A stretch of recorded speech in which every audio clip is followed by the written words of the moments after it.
A cultura na macro-região ainda tem pontos a melhorar. Prédios históricos estão abandonados à mercê da própria sorte. Museus precisam urgente de reparos. Os arquivos públicos também se deterioram pela falta de cuidado. O repasse do Executivo para a cultura é sempre muito restrito, por isso falta dinheiro até para fazer o básico. Problemas e mais problemas sem nenhuma solução. Porém, uma gestão eficiente do poder público poderia melhorar o cenário. Agregando valor às comunidades e integrando ao vivo a macro-região, formando opinião. Em Ribeirão Preto está a secretária de Cultura Isabela Pessotti. Em São Carlos, documentarista da Fundação Pro Memória Aline Uric. Em Araraquara, gerente dos Museus Virgínia de Gobi. Em Sertãozinho, documentarista Leandro Aprile. E em Franca, secretário da Cultura Elson Boni. Vamos começar por Ribeirão Preto para saber da secretária de Cultura Isabel Pessotti a real situação do MIS. O que está acontecendo e quais as possibilidades que nós temos para mudar essa situação. Boa tarde a você. Boa tarde, tudo bem? Bem, e você, como vai? Cumprimentando todos os telespectadores, os colegas documentaristas, outros secretários que estão conosco aqui hoje para discutir um pouquinho sobre memória, arquivo, museus. Nós temos feito uma força-tarefa grandiosa aqui em Ribeirão de primeiro fazer um levantamento dos próprios públicos, dos prédios que nós temos e de quais seriam os espaços ideais para se alocar arquivo público, para se alocar museus. E nós chegamos à conclusão que o prédio que estava destinado a ser o MIS, que estava destinado a ser o Museu da Imagem e do Som, é agora o mais adequado para receber o arquivo público. É para lá que o arquivo vai. O arquivo público, o arquivo histórico, os arquivos que estão fragmentados aí em diversos prédios. Nós vamos ter um sistema de sistematização e de alocação desse arquivo mais eficiente, mais eficaz, para que a população, para que os historiadores, os professores tenham acesso à pesquisa e de uma forma profissional, qualificada, num ambiente em que esse acervo esteja seguro, climatizado e bem alocado. Eu vou agora até a cidade de São Carlos conversar com o documentarista da Fundação Pro Memória, Aline Uric. Aline, o que dá para contar de memória da cidade de São Carlos para mostrar, afinal de contas, a importância, por um exemplo, do café na sua cidade? Boa tarde. Boa tarde. A gente agradece muito o convite e também o interesse por esse assunto, né, que é a preservação da memória, é tão importante. Eu trabalho na Fundação Pro Memória, eu sou a documentalista de lá e trabalho especificamente no Arquivo Público Histórico. Mas a Fundação, ela também trabalha com a parte de patrimônio arquitetônico e também tem o Museu da Cidade. Então, a gente preserva uma grande parte da memória, desde os documentos que são ligados à prefeitura, os acervos pessoais, as fotografias, desde os prédios históricos na parte de arquitetura e o museu, né, que faz as exposições e tem os objetos que são importantes também para o município. Então, esse é um trabalho bastante importante realizado lá. E com relação ao café, ele se encontra dentro da documentação, dentro dos objetos, mas o interesse popular, eu posso confessar que é pelo trem. O pessoal aqui em São Carlos tem um grande carinho pelo trem, pelos bondes, gosta muito do espaço em que fica a Fundação Pro Memória, que inclusive é numa estação de trem. E tem uma casa ainda em São Carlos preservada, onde ficou Euclides da Cunha. Está de pé ainda essa casa? Ela está de pé e acredito que esteja tombada também dentro das casas que são listadas pelo IPHAN. Então, tem os arquitetos que fazem esse trabalho e quem tiver interesse pode tá vendo na Fundação Pro Memória todos os imóveis que são listados, né, historicamente. Inclusive, agora teve uma grande conquista que a própria estação ferroviária foi tombada pelo IPHAN. Então, agora é um patrimônio público da cidade. Eu vou agora até Araraquara, gerente dos museus, Virgínia Gobi. Virgínia, para a gente tratar bem o museu, para ele não ficar uma peça de museu, qual que é a preocupação, qual que é a verba que vocês têm aí em Araraquara? Bom, boa tarde a todos. Essa realmente é uma questão bastante importante, né, que a gente vem discutindo já há algum tempo. Os nossos museus, eles são muito importantes para a salvaguarda da nossa memória. Aqui em Araraquara nós temos 5 museus, né, que estão diretamente ligados ao governo, e esses museus, cada um com o seu perfil. Obviamente, o que a gente mais precisa, o que a gente mais trabalha é com o quesito da manutenção desses prédios. A manutenção preventiva, né, que visa sempre uma conservação maior desse acervo que ele abriga, desses objetos que estão guardados sobre a nossa guarda. Além do museu, também nós temos o arquivo histórico, que é uma fonte riquíssima com documentos alusivos à nossa história, à nossa memória e que estão disponíveis à população. Eu vou agora até Sertãozinho, documentarista Leandro Aprile. Leandro, contar como documentário o que de Sertãozinho? Qual que é o trabalho que pode e deve ser feito a esse respeito para preservar a memória histórica? Olá, boa tarde, Roberto. Eu saúdo os demais participantes. Pois bem, aqui em Sertãozinho, eu destaco o trabalho que o Centro Municipal de Memória vem desenvolvendo, sobretudo a partir de 2006, né? Nós temos até aqui um projeto Memória, que já é anterior a isso, ali já nos idos da década de 1900, mas em 2006 tivemos a estruturação deste órgão com a vinda de quadro técnico específico, do qual eu integro como documentalista, e desde então nós temos trabalhado a preservação e a guarda de documentos de interesse histórico, além de objetos também do próprio museu da cidade. Tivemos aí um grande avanço já no ano passado, quando o nosso órgão completou os seus 11 anos de existência, e nós trouxemos a público, através de um site, uma plataforma virtual, onde grande parte do nosso acervo já se encontra disponível e apto para que a população tenha acesso e faça consultas. Então, nós temos, por exemplo, uma gama imensa de documentos, fotografias, jornais. Sertãozinho teve e tem até hoje uma vida bastante efervescente no meio jornalístico. Isso tudo está preservado, já se encontra digitalizado, o internauta consegue ter acesso e folhear cada página de um jornal, por exemplo, de 1907, é o nosso primeiro ali, o mais antigo.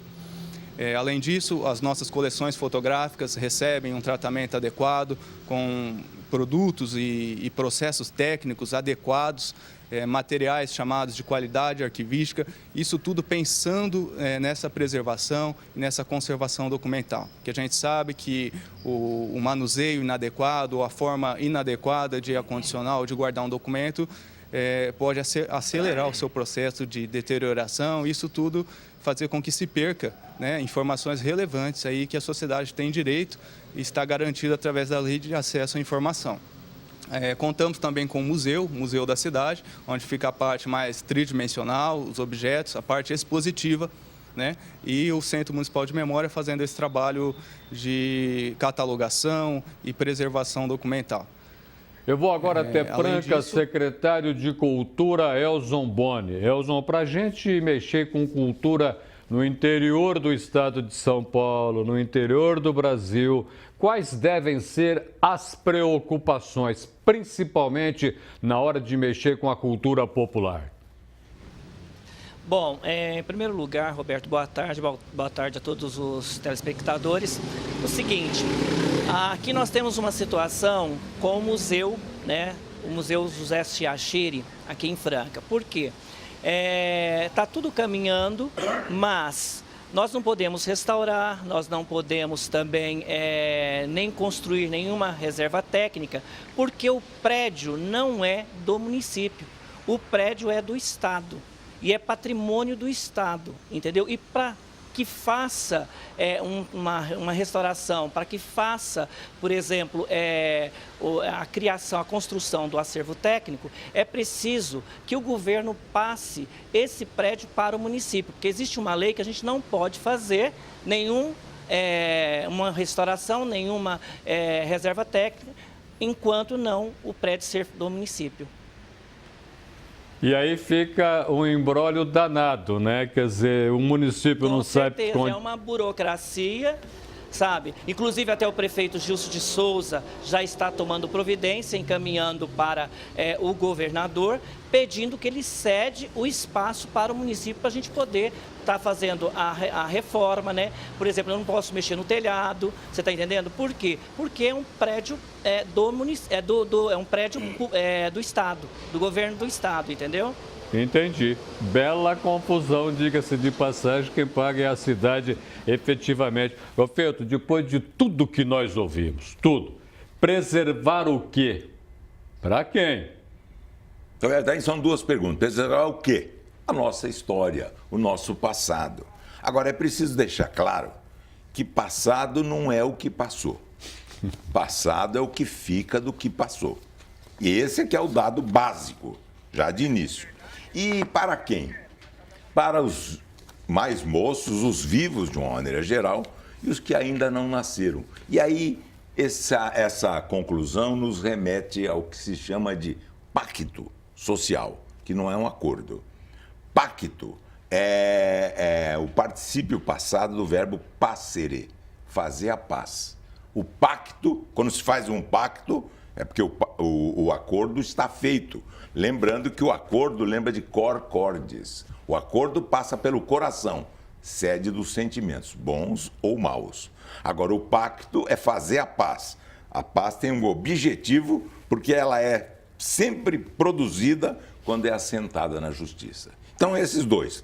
Onde, o que e para quem? Que são as duas perguntas. Na verdade, esse é o ponto. Na verdade, Roberto, passado é a matéria-prima do que nós somos feitos no presente.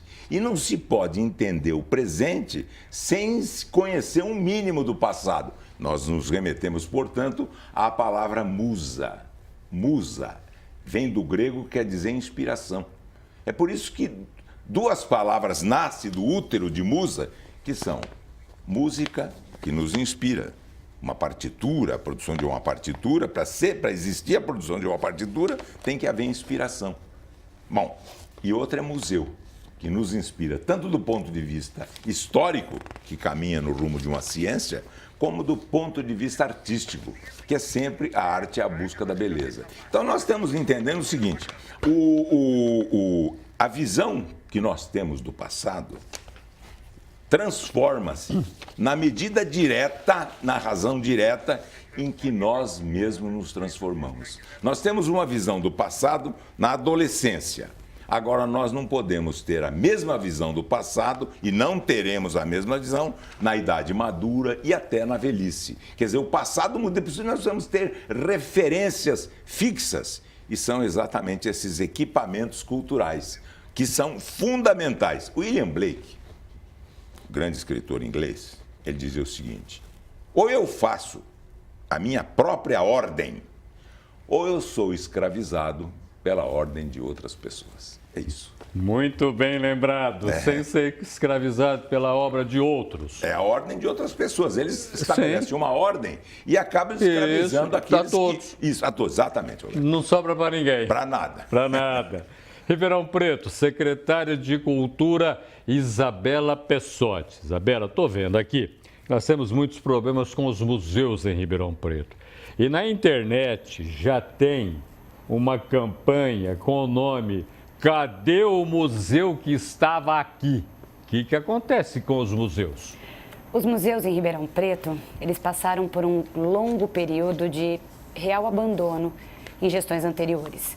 Então, não houve um cuidado com o acervo, não houve um cuidado com os prédios que alocam esses acervos. E nós precisamos agora correr contra a deterioração do tempo e pensar exatamente nessas questões que foram colocadas, tão bem colocadas pelo nosso querido Vicente Golfeto. O que, onde e para quem. aonde melhor alocar esses acervos. Como é para quem? Para a nossa população, para que a gente preserve a memória da cidade de Ribeirão Preto, a memória do que nós somos, de como nós chegamos até aqui enquanto sociedade civil, e para compreender essa questão do pacto social mesmo, o que se pactua sem a gente ter memória e sem a gente ter passado. Então é muito importante para quem está em formação, para quem ainda está na época escolar, na época de formação mesmo, ter acesso a esses museus. E é de suma urgência abrir para a população o acesso a esses acervos. Então você tem aí o MARP, que é o Museu de Artes andando de vento em popa, com uma excelente rotatividade de exposições, inclusive uma que abriu ontem, então todos convidados a conhecer essa nova exposição. Nós temos o Museu da Imagem do Som, o MIS, que infelizmente ainda não está disponível à população. O acervo está todo alocado ali na Secretaria Municipal da Cultura, até que se tenha um prédio adequado, climatizado e que não seja um prédio de solução paliativa, que seja um lugar para onde o MIS possa migrar e ficar. E que a população tenha acesso, que seja um espaço central, um espaço de irrigação, de ônibus, em que as pessoas possam ter acesso de fato a esse acervo. E aí nós temos o Museu do Café e o Museu Histórico. O Museu do Café precisa de reforma e o Museu Histórico precisa de um restauro severo e de um socorro para o próprio acervo dele, para o que tem ali dentro, para o que está alocado dentro do museu, que também passou por deterioração. Tudo isso requer mão de obra qualificada, tudo isso requer recursos e nós estamos pleiteando através de parcerias, através de emendas parlamentares, uma correria da administração toda, o sistema de arquivos também faz parte dessa memória e agora a gente tem a CADA, que é uma comissão que vai cuidar exatamente do arquivo histórico, arquivo público, para otimizar o acesso e futuramente digitalizar esse acesso. Então tudo isso é preservação do patrimônio histórico. Os nossos monumentos também precisam ser melhor olhados, melhor cuidados. Estamos fazendo um levantamento de tudo isso e começando ações pontuais aí. Daqui a pouco vai poder responder, cadê o museu que estava aqui? Está no caixotinho, logo logo está de volta para a população, quando a gente tiver um espaço meritório, um espaço que o museu possa estar definitivamente muito bem alocado. Muito bem lembrado, muito obrigado. Boa São Carlos, agora documentarista da Fundação Pro Memória, Aline Uric. Aline, memória é alguma coisa perigosa. Se a gente não preservar, a gente perde. Se não souber tratar também, a gente conta muita mentira. O que pode ser feito aí em São Carlos para não perder e não contar mentira de acordo com aquele que venceu na memória? Exatamente. É muito importante a preservação da memória, né, através de documentos, ou seja, dos objetos, enfim. E eu vou falar mais da parte do arquivo, que tem uma grande procura pela população, porque a gente possui documentos, né, que são desde a prefeitura, como também aqueles acervos em que a pessoa pode estar resgatando a origem da sua família, ou então procurando uma certidão de óbito, ou então procurando uma certidão de casamento, enfim, fotografias. E essa preservação da documentação, que passa tanto pelo quesito da pesquisa e também quanto a parte do próprio governo preservar os seus acervos, ela é muito importante, porque na parte da memória para a população é a parte da pesquisa e é a parte da comprovação dos seus direitos. E para a parte do governo, a gente sempre procura levar essa conscientização para os governos, porque eles vão ter um governo e uma atuação melhor se eles preservarem os seus documentos. Primeiro, porque eles vão tomar decisões mais inteligentes em suas ações, porque eles vão ter ali os documentos com mais rapidez e mais eficiência se eles preservarem os seus arquivos. Então, a gente procura chamar atenção e também atenção para que os municípios façam a gestão de documentos no seu município. Em São Carlos, a gente está trabalhando para isso, porque as secretarias também sentem a sua necessidade e o próprio município precisa instaurar para dar melhor acesso a essa documentação. E no arquivo público histórico que a gente já tem na Fundação Pro Memória, a gente conta com um orçamento em que a gente ganha, às vezes, prêmios em editais, enfim, porque o orçamento é pequeno, né, e poderia ser melhor também, mas a Fundação Para a Memória já realizou a microfilmagem dos seus jornais, que eles são muito procurados. A gente tem jornais desde 1886 lá. Temos 2 grandes jornais preservados, que é a Cidade e também o Correio de São Carlos. E também, recentemente, a gente conseguiu um prêmio, que é o da Rede Memorial Digital, cujo montante de 40 mil fotografias foram digitalizadas e agora elas estão sendo disponibilizadas em site e que está no endereço do site da Fundação Para a Memória, qualquer pessoa pode acessar, para que a gente possa também realizar esse trabalho digital. Vou agora até Araraquara, gerente dos museus Virgínia de Gobi. Virgínia, está me lembrando aqui que na fonte, na Arena da Fonte, tem um museu aí excepcional a respeito da história do esporte de Araraquara e do Brasil. Esse museu é olhado, tratado por quem? Tem a mão, por exemplo, da iniciativa privada que ajudou em alguma coisa? Esse museu é de conhecimento de toda a região? Sim, esse é um dos museus mais recentes que foram inaugurados e abertos ao público aqui. E ele não tem a participação privada. Ele é só o governo municipal que o mantém. Ele foi concebido e criado unicamente pelo governo municipal. É um acervo muito rico, muito interessante. Da forma como o museu está projetado, por ser um espaço pequeno, ele é muito aconchegante. E tem esse facilitador das pessoas que visitam o museu poder conhecer o estádio e conhecer um pouquinho mais sobre a história dos esportes em Araraquara, principalmente focando na história do futebol. Esse museu surge a partir do acervo que o senhor Pascoal tinha, né? Isso, a maior parte do acervo do museu, ele é proveniente de fotografias, de jornais, de documentos que o seu Pascoal foi coletando durante toda a sua vida. E qual outro museu que mexe diretamente com a história de Araraquara? Vamos esquecer um pouquinho a história das locomotivas, da ferroviária, enfim, da ferrovia, enfim. Qual é o outro museu que mexe com a história da cidade? Bom, todos os outros museus, eles estão diretamente atrelados à nossa história, né? O Museu Histórico na Praça Pedro de Toledo, ele abriga acervos dos mais variados, né? O que nós chamamos de acervo eclético, mas ele está diretamente ligado à memória da nossa cidade pelo nome dele. Voluntários da Pátria, ele é uma homenagem aos jovens, né, araraquarenses que foram combater na Guerra do Paraguai em 1886. Então, a gente já tem essa memória preservada aí. No Museu de Arqueologia e Paleontologia, nós guardamos um material riquíssimo sobre os primeiros habitantes ou os primeiros moradores da nossa região, que é o acervo arqueológico.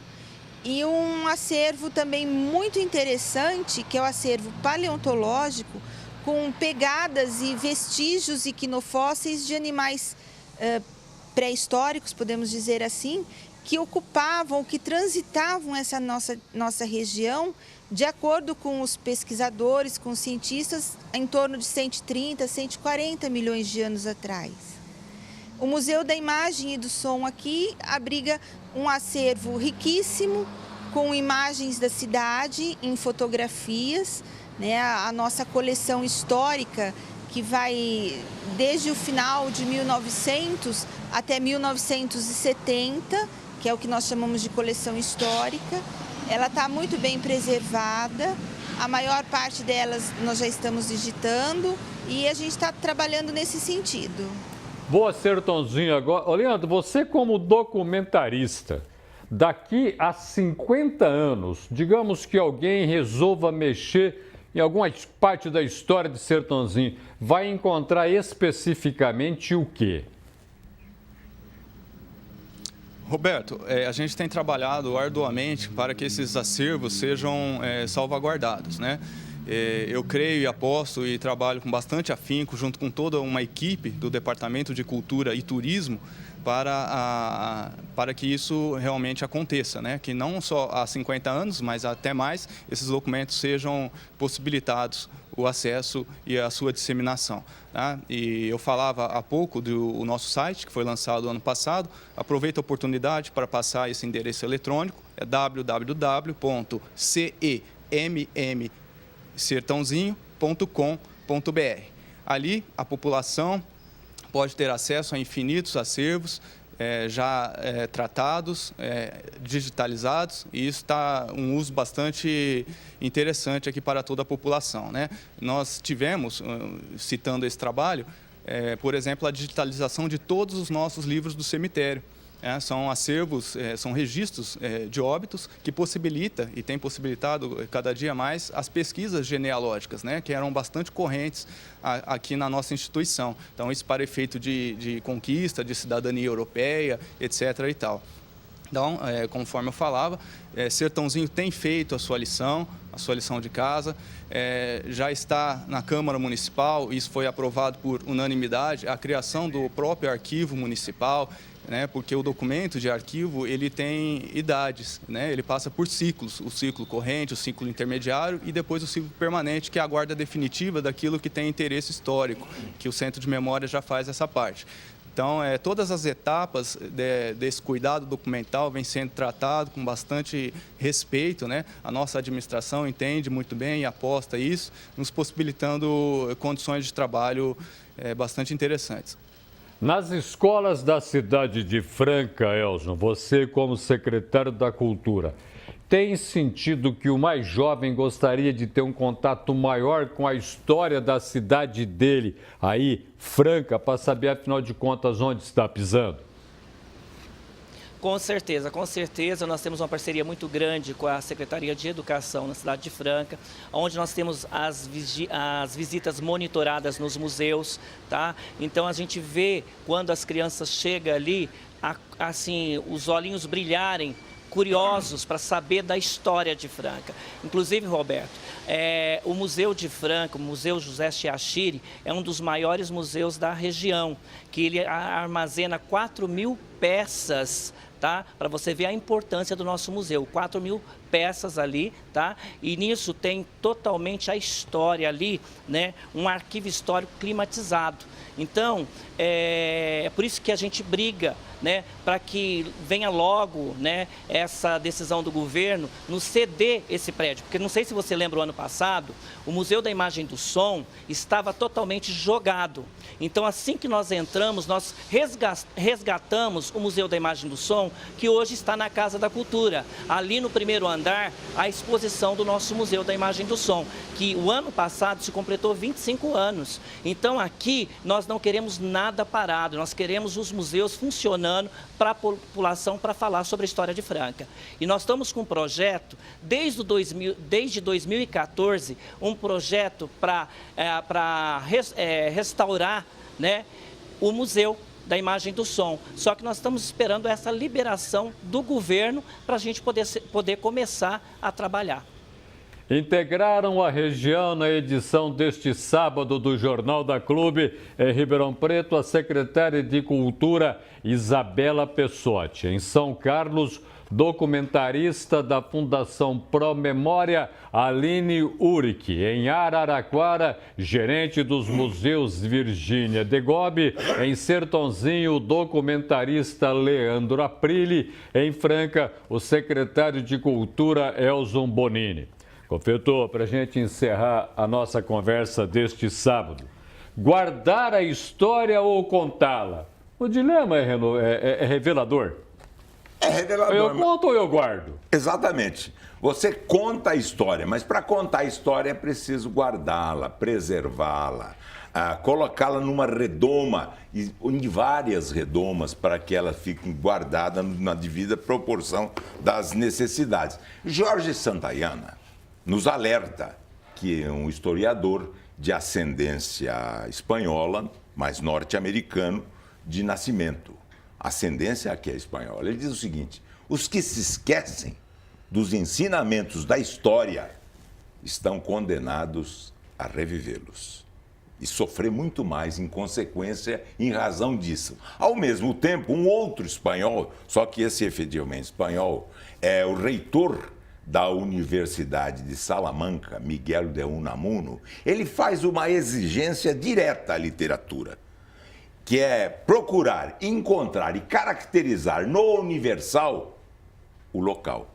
Aí ele faz uma ponte fundamental de importância entre a microhistória e a macrohistória, que não são separadas estanques. Pelo contrário, muitas vezes a macrohistória é o total e a microhistória são frações, numa espécie de anatomia que busca o aná. O aná quer dizer o conjunto.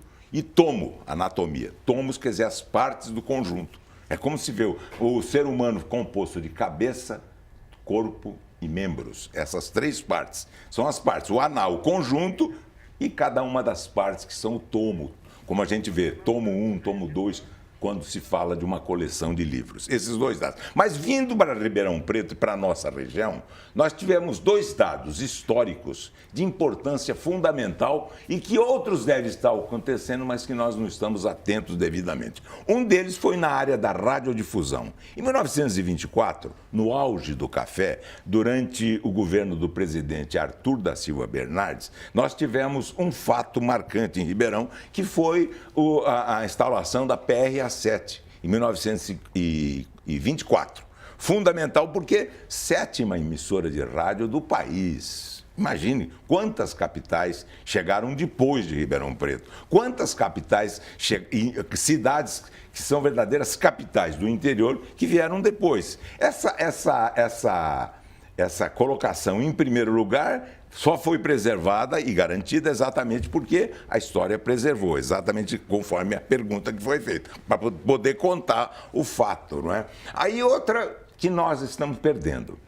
Eu era jovem, aliás, criança, ia assistir ao carnaval aqui na General Osório com meus pais, na primeira infância.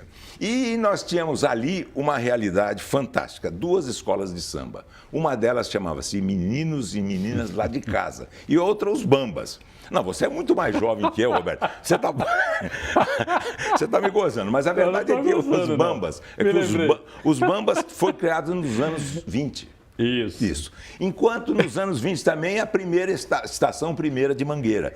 E não sei qual foi. Ribeirão Preto está entre as primeiras cidades do Brasil a ter uma escola de samba.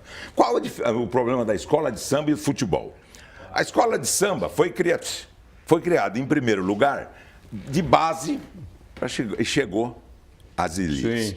A outra é o futebol. Começou nas elites e atingiu a base. Então, nós tivemos um trâmite dos dois lados. O futebol indo para a escola de samba e a escola de samba atingindo a elite, chegou por cima. Então, as duas... E Ribeirão Preto, na área dos Bambas, que contrapunha-se com as meninos e meninas lá de casa, no carnaval dos anos 40 e dos anos 50, pode, se for preservada, e aí um trabalho para a academia, levar esse aspecto fundamental para verificar se Ribeirão Preto também, e a região, chegou primeiro, ou entre os primeiros também, na área dos desfiles de escola de samba, que, na minha opinião, todo desfile de escola de samba é uma espécie de ópera das ruas.